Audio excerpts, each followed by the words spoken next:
Time for the 49ers Rush Podcast.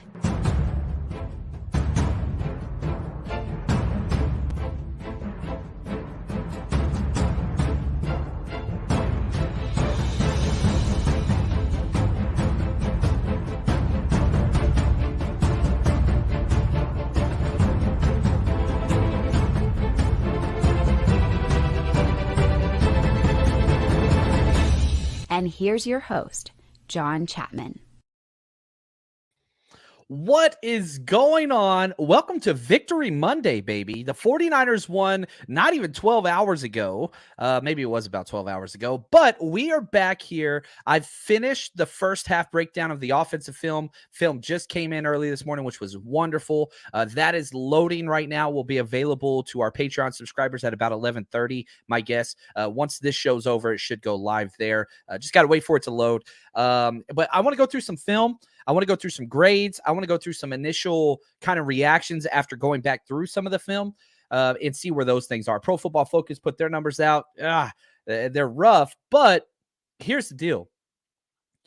Whenever you come off a win against a quality opponent, right? 5-3 opponent, team that won 4-5, prime time, 49ers have not done well in prime time in quite a while.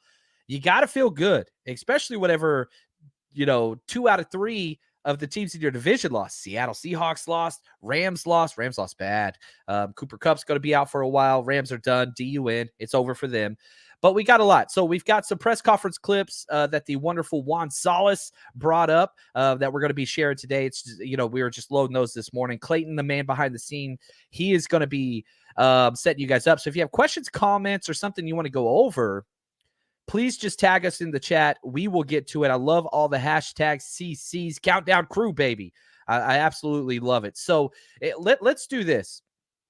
I really want to start off just by bracketing this conversation with some Pro Football Focus scores. Now, Pro Football Focus, you always have to take it with a grain of salt.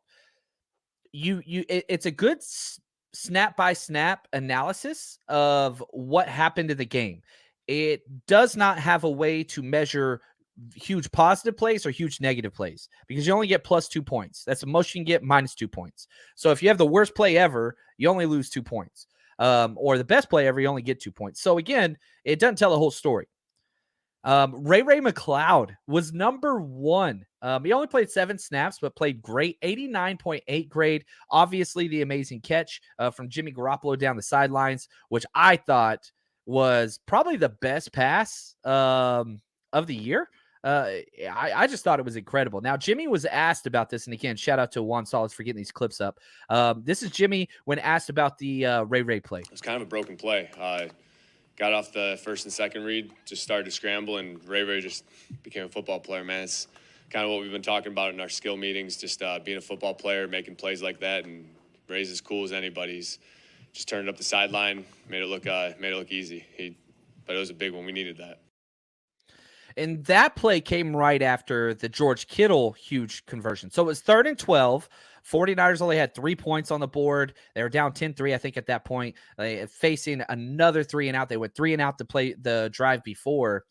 And 3rd and 12, you hit this great pass to Kittle right over the top, which was awesome. And kind of the crazy thing about the whole thing was, man, Kittle had 1 catch. That's it. I really didn't like that. He had 2 targets, 1 catch, but even the play that went to Kittle wasn't supposed to. He got to the 3rd read, which was Kittle on 3rd and 12. Then the very next play, he hit Ray, and what I think was probably the prettiest pass of the entire year for Jimmy Garoppolo. You see him scrambling. You see him throwing that rail route, which he's just been so bad at. And I thought that was kind of a trendsetter for the game moving forward. Kali, I agree with this completely. Brian Greasy is already a better quarterback coach than Scangrello. I agree with that. Jimmy is finally throwing the ball away. I agree with that. Initially on the broadcast view, I thought Jimmy threw the ball away twice. No, he did 3 times. He had 3 throwaways, 2 in the first half, 1 in the second half, which I'll take that all day. I'll take that all day. Mike, that pass was incredible. Now, if we go back to Pro Football Focus grade, Elijah Mitchell was number 2 at 83.7 game. And man, it was I kept telling everybody, right? We did our top 5 players heading into the game with Casey Lima, who does a great job for us. We had Elijah Mitchell as our number 2 player to watch. Number 2. And he 100% lived into that. I thought that he was going to play well.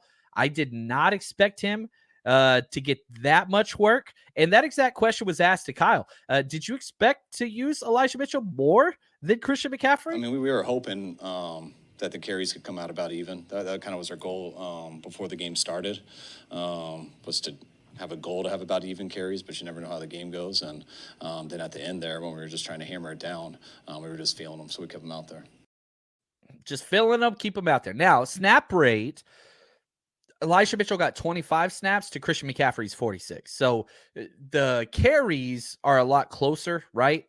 Elijah Mitchell got 18, Christian McCaffrey got 14. But then you throw in the pass attempts, right? McCaffrey had 6 passing targets. Elijah Mitchell had 2. But, man, the 1-2 punch, which I think the 49ers have been fighting for forever with the 3rd-round pick, trading up to draft Trey Sermon. Absolute miss there. You trade, then you use a 3rd-round comp pick this year to use TDP. I don't think I want to put him into the bust category. The plays we have seen him play this year look good, but it is very obvious that Kyle doesn't trust him yet. We'll have to see. It was a healthy scratch this game. Jordan Mason was active, but he plays a role in special teams. TDP does not. But, yeah, we'll have to see here. Philip, thank you for the gift, my friend. He says, what are Jimmy's stats on quarterback sneaks? Well, the whole game, Jimmy was 5 carries for 3 yards, but he has converted 32 of 33 quarterback sneaks. And this game saw his very first ever quarterback sneak denial on 3rd and 1. But the best part about was they went right back to it on 4th and inches and he got it. So I'm still going to put that in the positive. Jimmy, I'm still going to say undefeated. What's up? No Border Sports. I love it, man. Hello all. No BS. I like that. Now, again, I got to give another shout out to Juan Salas. He put this montage together. And you're going to see clips from several different podcasts and several different, it's 1 minute, press conferences on how much Kyle Shanahan, and you go back 2 years on this, has wanted a 1-2 punch at the running back position. This cracks me up. When Elijah's healthy, he can run the ball. It doesn't take him long. We always want to see for ourselves when he comes out in practice, but just seeing him Wednesday and Thursday and Friday, I mean, he looked ready to go. And once that was what we're hoping. We know we got a real good back in Elijah. We know we just brought in a real good one with Christian. And it's nice to kind of make those guys a 1-2 punch and keep Debo as the bonus. But I feel both of those guys need another guy to help them. And it's good that it doesn't always have to be a receiver. The more you guys you can add, the better. But kind of the physicality that he brings gives you a chance to have a very physical 1-2 punch. We want a 1-2 punch. I thought Debo helped us do that towards the end of last year, bringing that in. But you don't want that to be just your 1-2 punch. 1-2 punch. We know Trey, we thought he had a chance last year, got banged up, was a little bit behind. But I'm not holding out. I mean, I don't think he can't do it this year. So to add some more competition to him, having guys like Jeff Wilson, Hasty guys in our roster, and now adding Ty with what Elijah did last year, and have a very physical 1-2 punch. 1-2 punch, baby. It's a real thing. And we saw it. In effect, the first drive, there were 4 consecutive carries by CMC, then a couple pass plays, then 3 consecutive carries by Elijah Mitchell. Oh, I love it. And yeah, from Chewy, he says, I liked how Kyle is finally saving his running backs by not pounding one guy into the dirt. Yeah, I didn't feel that way at all. Because when Elijah Mitchell was the guy by himself, you would see this type of stat line. 18 carries. Christian McCaffrey, 14 carries. Again, you go to snap rates. Elijah Mitchell played 25 carries. Christian McCaffrey played 46. There's nothing there. There were several shots on the broadcast view where they would take, they'd show Christian McCaffrey sitting there on the sidelines, which he's not used to. But what is this team building to do? It's to win long-term. It's not necessarily just to win in week 10, what you did. It's about wearing teams down without wearing down your own freaking team. Now, Elijah Mitchell, who was incredible again, this is him talking about how everybody knew on the 49ers team how tired the Chargers defense was. I just say at the end of the third quarter and fourth quarter, that's when we really started running the ball and really putting it to them. And we could see the defense. They was very tired. So, yeah, we definitely felt it. Yeah, that's incredible. I've been a part of those games. And plus you had the injuries, which, bad news. I do want to say one of the young defensive tackles for the Chargers that went down during the game, it's looking like he's going to be out for a while, which breaks my heart. Rookie, Ogbonnia, who whenever I was watching film of them, he was good. It looks like he's going to be out for an extended period of time. But that's kind of the Chargers season. They just continue to get hurt. They continue to deal with those things. And it breaks my heart. Now, flip side, last two games, the Rams game, bye week, this game, you leave the game with no injuries. Obviously, the Jason Verrett news, that hurt for sure. But no injuries in back-to-back games. When was the last time the 49ers could say that? I don't know of a time. I really, really don't. And so I love Clayton. He just changed his tag to #SaferFields. Clayton is the freaking man. I love this dude. Jay, appreciate the gift and the super chat. He says, 49ers fans are never happy. We should be glad for – yeah, you should be happy. That is number one. I don't understand. People want to complain, and my DMs were full of fire Shanahan. This is ridiculous. It should be an embarrassment. But JM617, real faithful love winning. That's it. I'm a Trey Lance guy. I am a Jimmy Garoppolo guy whenever he is the quarterback, right? It's about winning. Yeah, did my fantasy football team win this week? It did not because I started too many Niners. That hurts. I don't give a damn. I will lose every single fantasy game in the history of mankind, do the terrible punishment with a smile on my face if my 49ers win. Team over everything. Team over everything. I get it. You want touchdowns, you want electrifying, whatever. The defense is doing that. If you're like one of those people that's like, why aren't we scoring more points? Well, flip that on its head. Look at the defense. Defense is playing lights out. Lights out. Back-to-back games, 0 points in the second half. You know how many games you're going to win in the NFL if your defense can force shutouts in the second half of football games? You're going to win a lot.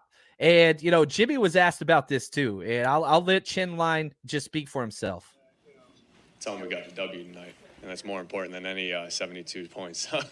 No, that's the style of defense these guys play, though.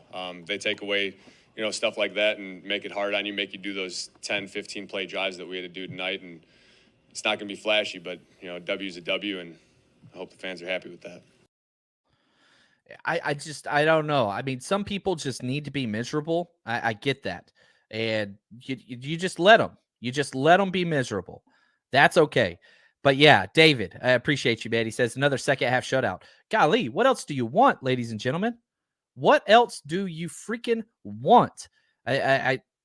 Are you not entertained? Russell Crowe's out there somewhere. Hopefully you guys got my Gladiator reference. But here's the deal. Okay, here's the updated team ranks for the 49ers defense. Number one still in yards allowed. Total yards. That's number one. Number 5 in points allowed. Good gosh. First in first downs, second in passing touchdowns, first in rushing yards, first in rushing touchdowns. That's incredible. Now the offense, okay, cool. 9th in total yards. We're creeping up. You put up that's another thing that I found so interesting. The yards are there. The red zone performance is not there. Yeah, put that comment back up there because that's perfect. Scott. Thank you, Scott. 1 and nobody got hurt. Perfect night. What the hell else you want? What do you want? I don't know, man. You look at the offense, you outscored the Chargers by 150 yards total offense. Actually, 149 to be exact. And that was a winning team. They're 5-3.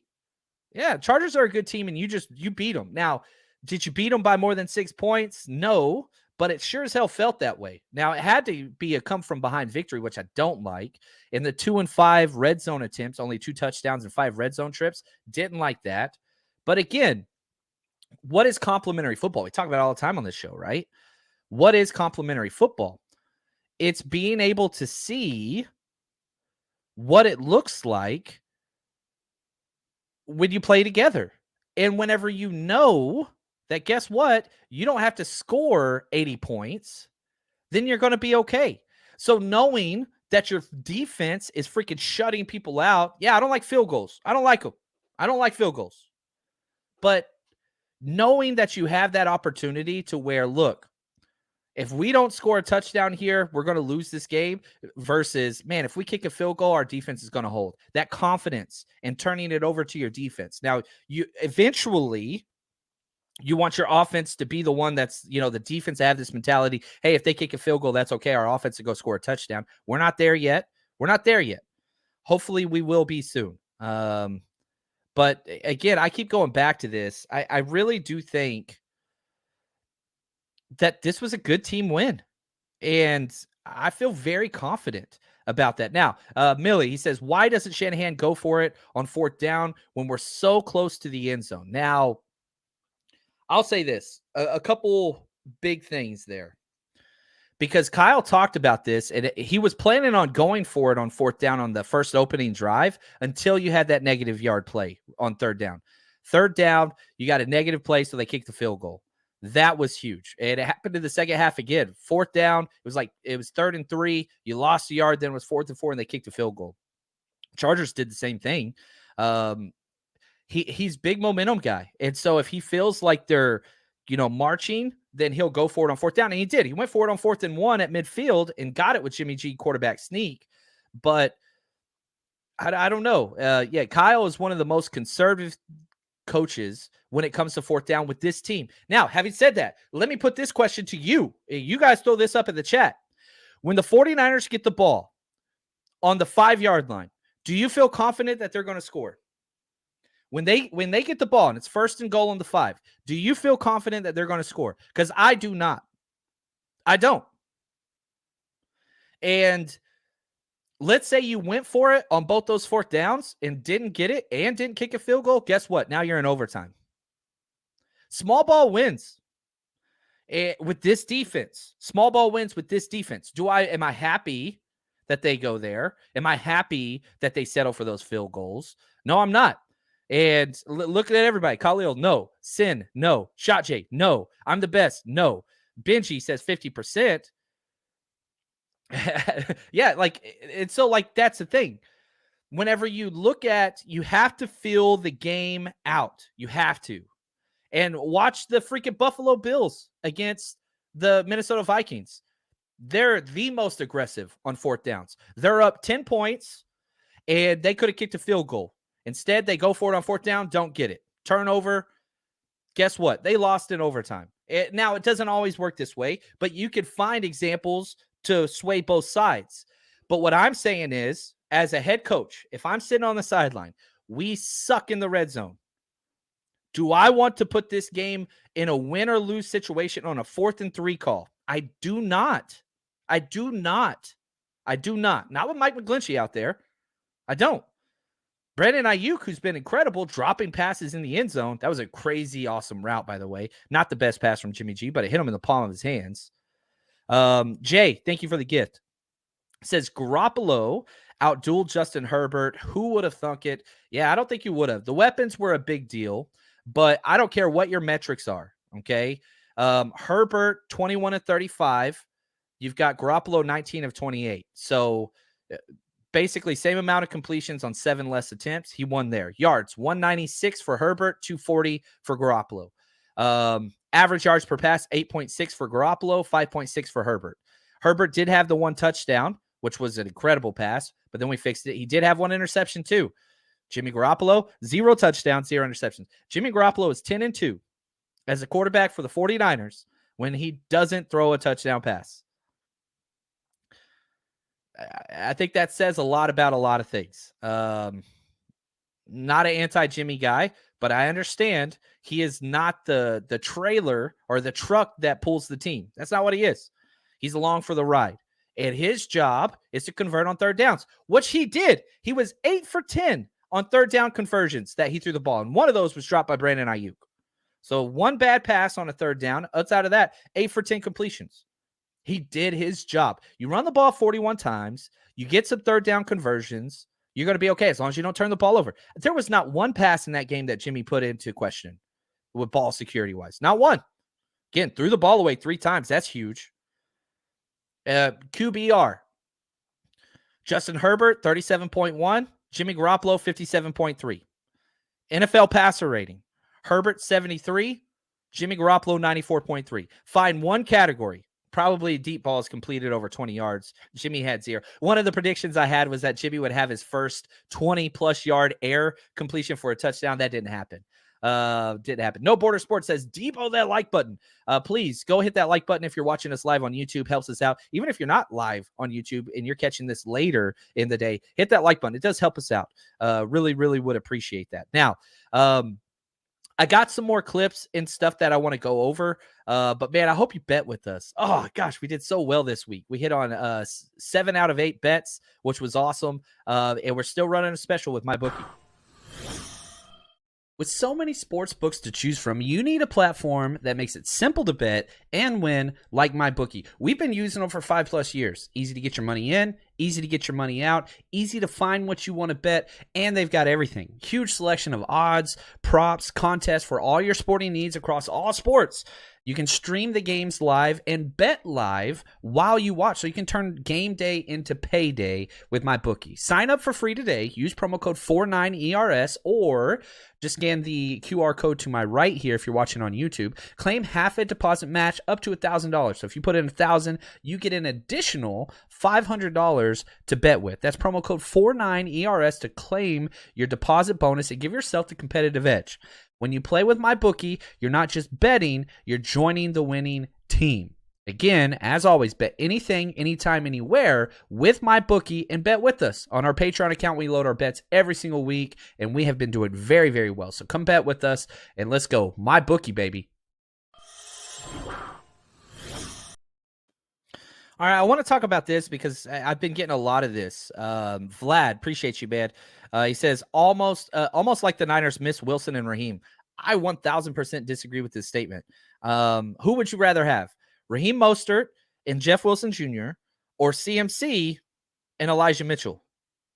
There's a big difference. Also, really big difference is the quarterback. You've got now, I think that Jimmy Garoppolo and Tua are very close in skill sets, but Tua's playing at MVP level. His completion percentage, passing yards, touchdowns, lack of interceptions. He's playing out of this world. I don't think anybody would choose to have Wilson and Raheem over CMC and Elijah Mitchell. I would take CMC over both of those guys. I would take Elijah Mitchell over both those guys. And I love Mostert. I love Jess Wilson. We upgraded big time over those. And I'm so happy that they are having success because neither one of those guys would be getting any carries whatsoever with this backfield. None. They would not be getting any. But I'm very happy. Thank you, Darren. I'm pulling for Miami every time they play. And I keep finding myself, like whenever I'm doing my Sunday ticket and I pick the 4 games that I get to watch or whatever on there, I'm picking Miami every time because they're so damn fun. They're a Super Bowl caliber team. And shout out to the mad scientist, Mike McDaniel. He's killing it. That team is dangerous, man. Absolutely dangerous. Dolphins are 49ers light. I like it. Jay, he says, we know the formula. Jimmy G clean game plus 30 runs equals a win.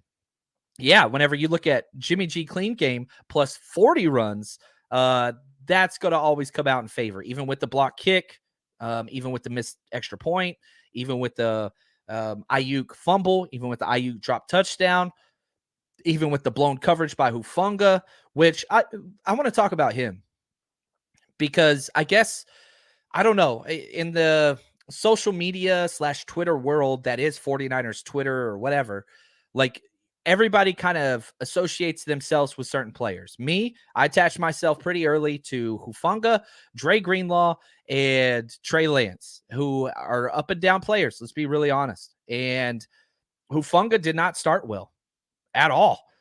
He had that really bad start, and then he closed the game out. Here's Hufanga talking. I love this human being on the field. I just love this guy. I think you just adjusted right there. I started off rough, gave up an early touchdown, and I'll take all the. You guys saw it was all on me, so I just got to be better with my eyes and just continue to play the game. I flushed it, and had a lot of good support behind me, a lot of great guys on the sideline just being like, hey, beginning of the game, just continue to play. We got a long game ahead of us, and just being able to seal it out like that, just continue to testament to the guys up front too. I think Charles got his hands on it, so I really appreciate just the way they're playing up front and the tenacity that they got. So very thankful for sure. How do you not like that kid? How do you not like that kid? It was all on me. I messed up. And then whenever he gave praise, it was all the people around me, supported me, telling me all that stuff. Hufanga stepped up huge in that second half. I walked away from the first half just being like, man, Hufanga's not making any plays. Like, that's not who he is. But then things started to change. And in the second half, I counted 4 quality plays on crucial downs, third downs, and then, of course, the interception. And it's accountability. Thank you, Josh. I think that's huge. Even Jimmy, I thought Jimmy was great because he even said, man, one of those sacks was on me. That's my fault, blah, blah, blah, blah, blah. But, I love hearing this. The culture that the 49ers create is very much a culture of accountability. And I love that. Now, the head coach, Kyle, was asked about Hufanga and what he thought about his play. This is key. I think Huff came out playing real well this year to start. I think he's had some ups and downs as he goes, like they all do. But the more Huff plays, the more, I know he had a couple setbacks when, I want to say after Atlanta, just getting a little banged up, missing a lot of the practices the next 2 weeks. But Huff seemed like he played well, and I know he'd love to have that touchdown back on the first drive with that one zone dog. But to come out and finish it with the pick, and we definitely don't want to watch Herbert do many more downs than that. Yeah, and that's first 4 games, Hufanga was defensive player of the year type mentality. Then he struggled. 3 relatively bad games in a row. But even in his bad game, he had a pick against the Chiefs, the only stud defensive play of the game, and then he closed out against Herbert. Look at I want to look at this. I'm going to type this in. I want to talk about the games. Let's look at his game log. And again, listen to the players that he has intercepted. Justin Herbert, okay, Patrick Mahomes, Matt Stafford, and Justin Fields. He is performing against some pretty damn good quarterbacks. Now, Justin Fields was awful, worst quarterback in the NFL for the first 6 games of this year, but then he's turned it around. But he's showing up in those games, and I think that's what's huge. I think that's what's such a big deal. And so I don't know, man. I am very, very impressed with who this kid is. Remember, he's only been starting for 1 year. And he's a freaking playmaker. The 49ers had 9 interceptions all year last year. He's got 4 at the midway point right now. He's halfway there by himself. I don't know how people are not giving credit here. Interceptions are think about how much people get pissed when Jimmy Garoppolo throws an interception. Why is that same energy not being portrayed on the opposite side when we get an interception, right? That's how it should feel. Yeah, Melissa, 4 interceptions, nothing to sneeze at. Talanoa will only grow wiser and better. I love the accountability that he has. And let's turn it on its head. Several players were asked about DeMeco Ryans and the adjustments, right? Because back-to-back shutout games in the second half. So it's got to be DeMeco on these adjustments, right? I'll probably describe him in one word as poise. He has a lot of poise, coming into a locker room. A lot of D coordinators, if you're trailing, if you're up, they're really tight and upbeat. He's the guy that comes in there and he has a big smile on his face and you're like, we could be down 30, big smile. And a guy that just understands that we can go out there and we can change the game on defense any way possible. So the poise that he holds in the locker room, it just brings all these guys together and just builds our confidence up so we can go out there and make plays. And so you trust your guys. You let them go do their thing. And let's listen to linebacker 1, who was great. And the question was asked, man, explain why, the 49ers defense has been played so well. We just kept it simple. We literally just ran one call. I feel like the entire second half. When we got to third down, we would dial it up with some pressures. But first and second down, we literally just ran the same thing over and over. Just kept it real simple. First half, DeMeco wanted to try to mix in some blitzes, some pressures, but honestly, it was just perfect for us to just match everything up and play ball in the second half. Keep it simple, stupid. KISS. Simple. You've got the better team. This defense is stacked. Just keep it simple. They ran one call in the second half. You heard Fred say that. He's the one that calls it. He's like, we pretty much just ran one call. Like, we want to put this out there that there's some like mad scientist, like puppeteer behind the scenes and doing all this stuff. No. Believe in your people. Poise. Keep it simple. Know your role. Why did the Chargers march straight down the field on that opening drive? 2 blown coverages. You heard Kyle call it. Yeah, we were doing a zone dog and whatever. You see freaking Hufanga pointing off the breaking route on the touchdown play, and there's nobody there. Mistakes. Why? Confusion. Trey Greenlaw had a missed coverage on like the first play, I think. But they solved it. They kept it simple. And they believed in the talent that they had. And I think that's huge. And the last little D'Amico bit, you got to go to Small Bear, Nick Bosa, baby, who, golly, we could talk about. I should do a whole series of episodes on how well Nick Bosa is playing, because in my opinion, he is the leading candidate for Defensive Player of the Year currently. I think he's always been a really good coach, and it really comes down to us executing what he calls, and I think he listens to us. He asks us throughout the game what we like, what we think is going to work, and I think that's a big thing, just the communication between us and him. That's rare. I can say this as somebody that's been on, again, high school's different, but I've been on so many staffs. I've been a DC. I've been a head coach as well. Like, you see, oh, I'm calling it perfect. It's the right play call. Well, you guys just got to execute, as opposed to, hey, what do we need to do to make this work? What do you feel confident in? Because when the players feel confident, they freaking light it up. That's what it is. Keep it simple, right? Poise, calm. I love it, man. Micah, thank you for the gift. He says, why are we not seeing as much play action or Debo or CMC over the middle, especially Debo? He was lethal there last year. Yeah, that was something that showed up to me as well. Let me give you the actual stats on the type of plays that we had.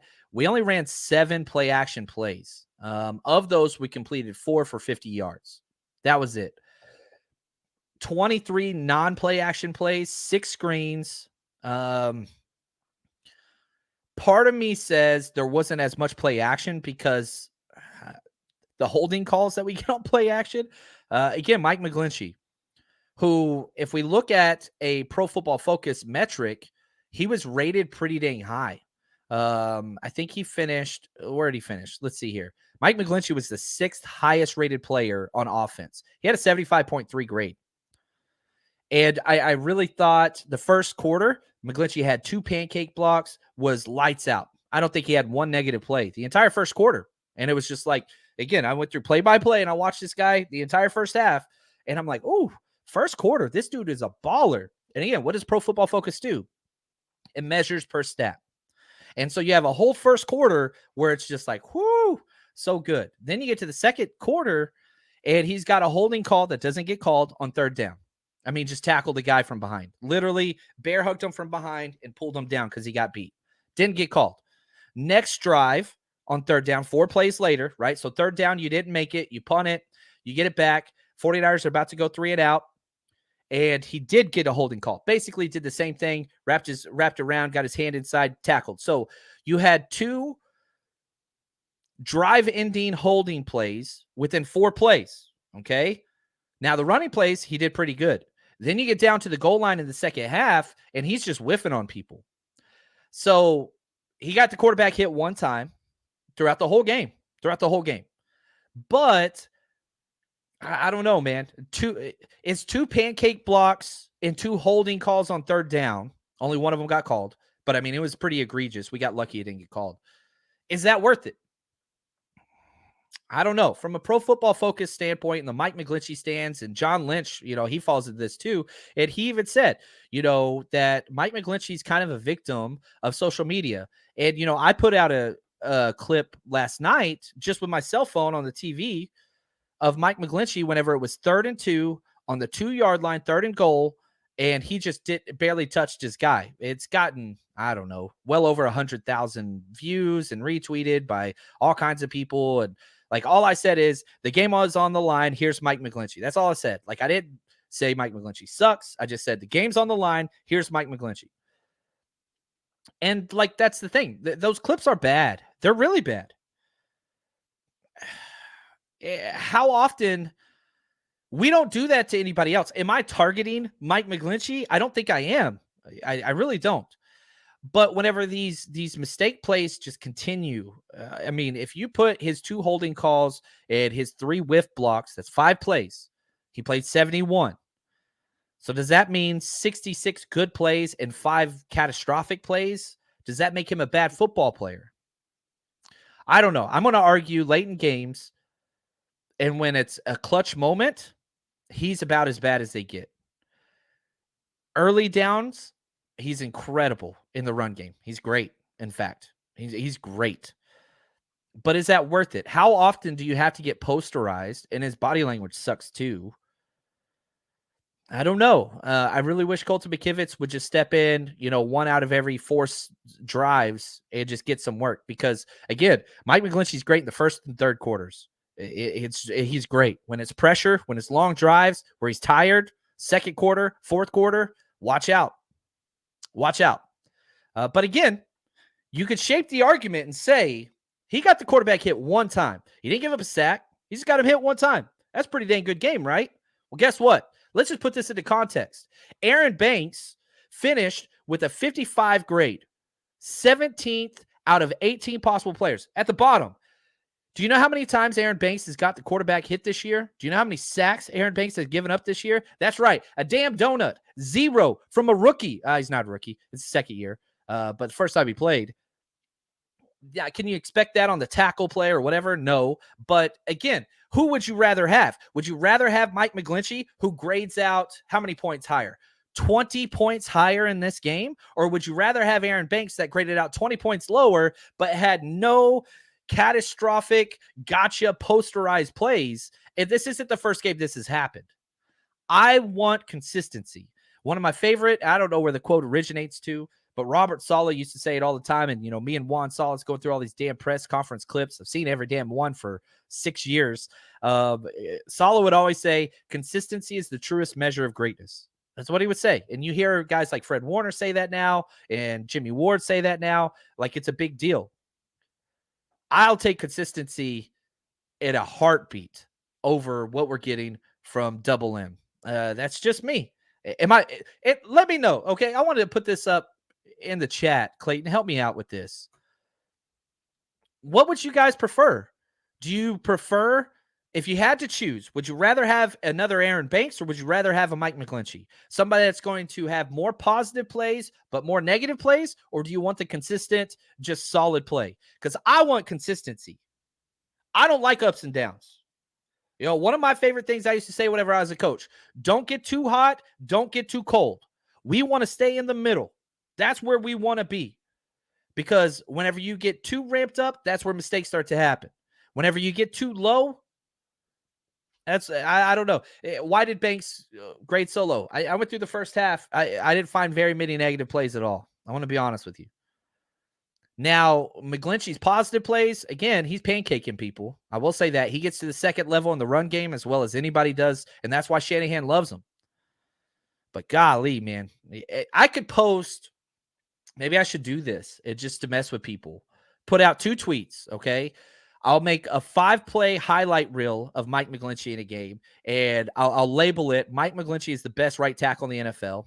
And then 20 seconds later, I'm going to put a 5-clip I don't know, low lights. I don't want to say that. That sounds awful. 5 of his worst plays, and I'm going to tweet that out. Mike McGlinchey is the worst right tackle in the NFL. And I would be right both times. If you take those snapshots, right, you'd be right both times. I know which one would get more publicity and more things. We love negative. I post nothing but positivity. But if I post one negative thing, it catches on like wildfire, man. It's just kind of who we are as humans. David, he says, I'd like to see Banks play this way for the full season before I crown him. Love him, though. Yeah, you're right. You're right. I mean, Banks has been, he's been so freaking good. The village idiot. I love it. Even spelled the wrong, which is right on point. Consistency is the last refuge of the unimaginative. That's Oscar Wilde, ladies and gentlemen. Look at that. We get deep. I don't want to say that guy. You're not the village idiot if you're quoting Oscar Wilde, unless it's not Oscar Wilde. Maybe you just made that up. And if you did, you're a genius. I'll give it to you. I don't think Wilde was a football guy. Of course he was. He was not an American football guy, but he was a soccer guy, I'm sure. Anyway, yeah, I don't know, man. I walk away from this early summary of this game and the grades, and man, we haven't really covered a lot of the grades. We didn't even talk defense. I'll save that for another episode. But I walk away from this just thinking the 49ers continue to find different ways to win. It's not the way we wanted the 49ers to win. We wanted to win 34-10. You want every game to be that way. And I understand that. But when you put things into perspective, the 49ers won back-to-back games against the Rams and against the Chargers. We swept LA. We beat them 3 times this year. That's awesome. But was it exactly what we wanted? No, it wasn't. And back to Nick Bosa. I'll let him kind of close this episode out here. Kyle said at the end, it really wasn't our type of game that we were going for. It's kind of how the Chargers have won throughout the year. They kind of hang in there, and then they make plays at the end. And I'm really proud of the defense for stepping up. As excited as you would be for the offensive blowout that we all wanted, you should be as excited as that. The fact that you held Justin Herbert to 0 points in the second half. A team that won 4 out of their last 5. A team that is 5-3. You played the NFL's least sacked quarterback in the NFL this year. Least sacked. And guess what? You got 2 sacks on him. Held him to no points. Jay, thank you for the gift. Our O-line overall has been the biggest surprise. I think so too. Jake Brindle really struggles. I know Mike McGlinchey's bad plays are really bad. Jake Brindle's consistently bad. But Spencer Burford, I didn't think had his best game. Brunskill didn't have his best game, even though he graded out well. Trent Williams, always Trent Williams. But yeah, our O-line is not near as bad as what we thought it would be. If you added a center to this team, and kept everything else the same, oh man, that just gets me excited. Clay, he said it in McGlinchey's defense, it's probably a lot harder containing Mac than it was to contain whoever the Chargers had over defensive tackle. You're correct. You are correct. But keep in mind, we played Aaron Donald twice. We played Grady Jarrett. We played what's his name? Chris Jones, who had a lot of big plays, not on the inside. He had a lot of big plays on the outside against McGlinchey. So yeah, I think that is a very fair criticism. Khalil Mack versus the 4-string defensive tackle for the Chargers. Yes, big difference. However, I don't know. You look at the bulk of who they played against, the consistently posterized plays are all on one person. I hope Mike turns it around. That would be incredible. I would love for this to be the last time we talk about this. I really would. I want to be a positive show. And I really hope that I'm not like dehumanizing McGlinchey or anything. I love the dude. I want him to get better. Just haven't seen it. But head over to our Patreon channel. I'm gonna, as soon as I sign off on here, that first half offensive breakdown is going to be available. I want to take a quick break. And then get back to more film today. Today is film day, and I love it. 49ers win. Victory Monday. It's sweet as can be. Thank you, Clayton. Man behind the scenes. Love you, bro. And, man, we got a lot of content coming this week. I fly out Friday for Mexico, which, man, we got to put this up there. Yeah, hopefully you're coming out and partying with us in Mexico. 49ersrushroadtrip.com. I don't want to go through the whole spiel right now. But, yeah, you know anybody going to Mexico, let them know. 49ersrushroadtrip.com. We got them. Thank you guys. And until next time, should be easy this week. Stay strong, faithful.